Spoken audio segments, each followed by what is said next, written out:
ರೇಣುಕಾಸ್ವಾಮಿ ಕೊಲೆ ಆರೋಪದಲ್ಲಿ A2 ಆರೋಪ ಆಗಿರುವಂತಹ ನಟ ದರ್ಶನ್ ಅವರು ಈಗೇನೋ ಪರಪ್ಪನ ಅಗ್ರಹಾರದಿಂದ ಬಳ್ಳಾರಿ ಜೈಲಿಗೆ ಏನೋ ಶಿಫ್ಟ್ ಆಗ್ತಾ ಇದೆ ಅಂತಂದು ಹೇಳಲಾಗ್ತಾ ಇದೆ. ಸೊ ನಾವು ಇಲ್ಲಿ ಬಳ್ಳಾರಿ ಜಿಲ್ಲೆಯ ಕೇಂದ್ರ ಕಾರಾಗೃಹದ ಬಳಿ ನಾವು ಇಲ್ಲಿ ಇರುವಂತದ್ದು ನಾವು ದೃಶ್ಯಗಳಲ್ಲಿ ತೋರಿಸ್ತಾ ಇದೀವಿ. ಈ ಒಂದು ಕೇಂದ್ರ ಕಾರಾಗೃಹದ ಒಂದು ಇತಿಹಾಸ ನಾವು ನೋಡುವುದಾದ್ರೆ ಇದನ್ನ 1884ರಲ್ಲಿ ಈ ಒಂದು ಜೈಲನ್ನ ನಿರ್ಮಾಣ ಮಾಡಲಾಗಿತ್ತು.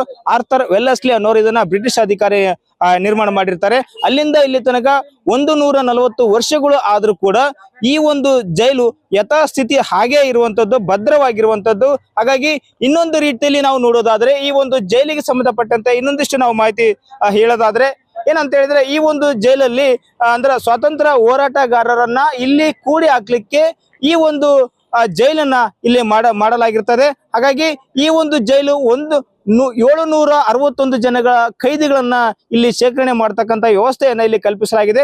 ಈಗ 361 ಕೈದಿಗಳು ಕೂಡ ಇಲ್ಲಿ ಇರುವಂತದ್ದು.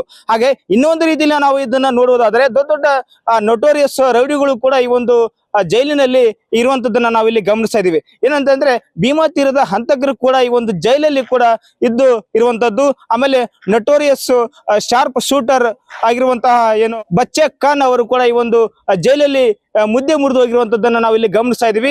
ಹಾಗೆ ಇನ್ನೇನು ದೇಜಿಹಳ್ಳಿ ಮತ್ತು ಕೆಜಿಹಳ್ಳಿ ಹಂತಕರ ಆರೋಪಿಗಳು ಕೂಡ ಈ ಒಂದು ಜೈಲಲ್ಲಿ ಇದ್ದಾರೆ. ಹಾಗಾಗಿ ಮುಂಡ್ರಾಬಾದಿನ ಅಲ್ಲಿ ಕೂಡ ಬಾಂಬ್ ಏನೋ ಇಡ್ತೀವಂತ ಅವರನ್ನು ಕೂಡ ಈ ಒಂದು ಜೈಲಲ್ಲಿ ಕೂಡ ಇಲ್ಲಿ ಇರಿಸಿರುವಂತದ್ದು. ಹಾಗಾಗಿ ಇನ್ನೊಂದು ವಿಶೇಷ ಗಮನಿಸುವುದು ಏನಂತಂದ್ರೆ ಮಾಜಿ ಸಚಿವ ಆಗಿರುವಂತಹ ಜನಾರ್ದನ್ ರೆಡ್ಡಿ ಅವರು ಕೂಡ ಇಲ್ಲಿ 1 ದಿನಗಳ ಕಾಲ ಈ ಒಂದು ಜೈಲಲ್ಲಿ ಇದ್ದು ಹೋಗಿರುವಂತದ್ದನ್ನ ಕೂಡ ನಾವು ಇಲ್ಲಿ ಗಮನಿಸ್ತಾ ಇದೀವಿ. ಹಾಗಾಗಿ ಈ ಒಂದು ನಿಟ್ಟಿನಲ್ಲಿ ಚಲನಚಿತ್ರ ರಂಗದ ನಟ ಆಗಿರುವಂತಹ ದರ್ಶನ್ ಅವರು ಕೂಡ ಈ ಒಂದು ಜೈಲಿಗೆ ಬರ್ತಾ ಇದ್ರ ಅನ್ನೋದನ್ನು ಕೂಡ ನಮಗೆ ಇಲ್ಲಿ ಲಭ್ಯ ಇರುವಂತದ್ದು. ಹಾಗಾಗಿ ನೋಡ್ಬೇಕಾಗಿದೆ, ಯಾಕಂದ್ರೆ ದೇಶದ ಹಿಂಸೆ ಕೊಡ್ತಕ್ಕಂತ ಒಂದು ಜೈಲು ಕೂಡ ಇದು ಬಳ್ಳಾರಿ ಜಿಲ್ಲೆಯ ಒಂದು ಕೂಡ ಹೌದು. ಯಾಕಂತ ಹೇಳಿದ್ರೆ ಇಡೀ ದೇಶದಲ್ಲಿ ಎಲ್ಲಿ ಏನು ಗಲ್ಲು ಶಿಕ್ಷೆ ಇದೆ ಅದರಲ್ಲಿ ಕೂಡ ಈ ಒಂದು ಬಳ್ಳಾರಿ ಜಿಲ್ಲೆಯಲ್ಲಿ ಕೂಡ ಒಂದು ಗಲ್ಲು ಶಿಕ್ಷೆ ಇರುವಂತದ್ದನ್ನ ಕೂಡ ನಾವು ಇಲ್ಲಿ ಗಮನಿಸ್ತಾ ಇದೀವಿ. ಹಾಗಾಗಿ ನೋಡ್ಬೇಕಾಗಿದೆ ಇಲ್ಲಿ ಒಂದು ದರ್ಶನ್ ಅವರನ್ನ ಎಷ್ಟೊತ್ತಿಗೆ ಕರೆತರ್ತಾನದನ್ನು ಕೂಡ ನಾವು ಇಲ್ಲಿ ಕಾದು ನೋಡ್ಬೇಕಾಗಿದೆ.